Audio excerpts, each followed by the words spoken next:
Hello বন্ধুরা, সবাইকে শুভ সকাল। তো তখন বাজে 11টা। আমার স্নান ধ্যান সব কমপ্লিট, ঘরের কাজকর্ম সব আজকে তাড়াতাড়ি করে নিয়েছি, এমনকি বাবাইকেও স্নান করিয়ে দিয়েছি। তো বাবাইও স্নান টান করে কমপ্লিট, শুধু বাবাইয়ের খাওয়ানোটা হয়নি, কারণ বাবাইয়ের খাওয়ানোর টাইমটা হয়নি, তো ওই জন্য খাওয়াতে পারিনি। তো আমি রেডি হয়ে ওকে খাওয়াবো।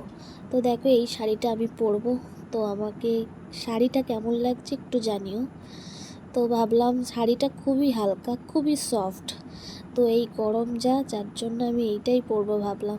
কেমন লাগছে তোমরা জানিও। তো আমি চেঞ্জ করে নেই এবার, মানে ফাইনাল লুকে তোমাদের সাথে ধরা দিলাম। তো কেমন লাগছে জানিও। আমি খুব একটা মেকআপ করতে পারি না, তো যেরকমই সাজতে পারি সেরকমই সাজলাম। তো তোমরা জানিও আমাকে কেমন লাগছে, আর শাড়িটা পরে আমাকে কেমন লাগছে সেটাও জানিও। আমি শাড়ি খুব একটা পরি না, বাট যখন পরি না, মানে খুব অনেকটাই টাইম লেগে যায়, কারণ বেশি পরি না, তো যখন অনেক দিন পরে পরে পরি কোনো অকেশন পারপাস, তখন অনেকটা টাইম লেগে যায়।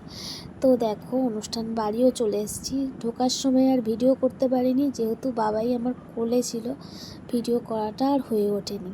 তো দেখো কি সুন্দর ডেকোরেশন করেছে, কি সুন্দর সাজানো হয়েছে।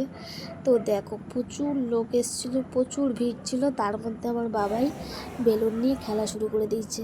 আর এইদিকে পকোড়া ছিল আর লস্যি ছিল। আমি লস্যিটা একদমই ভালোবাসি না, পছন্দ করি না, তাই নিইনি। আর পকোড়া খেয়েছিলাম।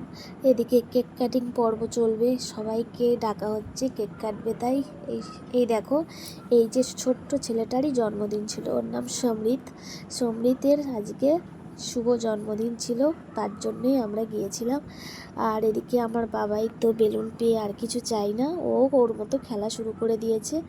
তো এই দেখো, এবার কেক কাটিংও শুরু হয়ে গেল, সবাই হাততালি দিচ্ছে। আর এটাই তো বাচ্চাদেরই আনন্দ। আর ও খুব সবে 5 বছর, বুঝতেই তো পারছো, খুবই ছোট।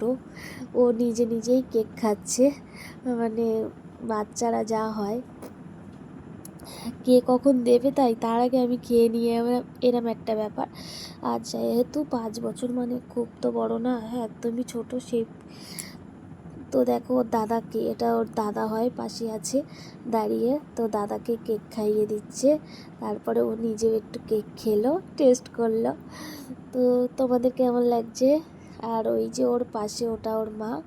আর এই সাইডে যেটা হলুদ জামা পরা আছে, মানে পাঞ্জাবি পরা, ওটা হলো ওর বাবা। তো দেখো, প্রচুর লোক এসেছিলো। আর এটা আমার ছিল শ্বশুরবাড়ির দিকের আত্মীয় সবাই ছিল। তো আমার বাবাই দেখো ফটো তোলার জন্য দাঁড় করিয়েছিল ওর পিসি, ও তো দাঁড়াবে না, হাতে ওই বেলুনটা দিয়ে দাঁড় করানো হয়েছিল, তাই দাঁড়িয়ে কটা ফটো তুললো, আমি ভিডিও করে নিলাম। তো দেখো, খাওয়ার জায়গায়ও চলে আসলাম, মেনু কার্ডটা তোমাদের দেখিয়ে দিলাম, তোমরা একটু দেখে নিও। আর এদিকে দেখো, ডাল বেগুন ভাজা পড়ে গেছে, ভাত দিয়ে গেছিলো।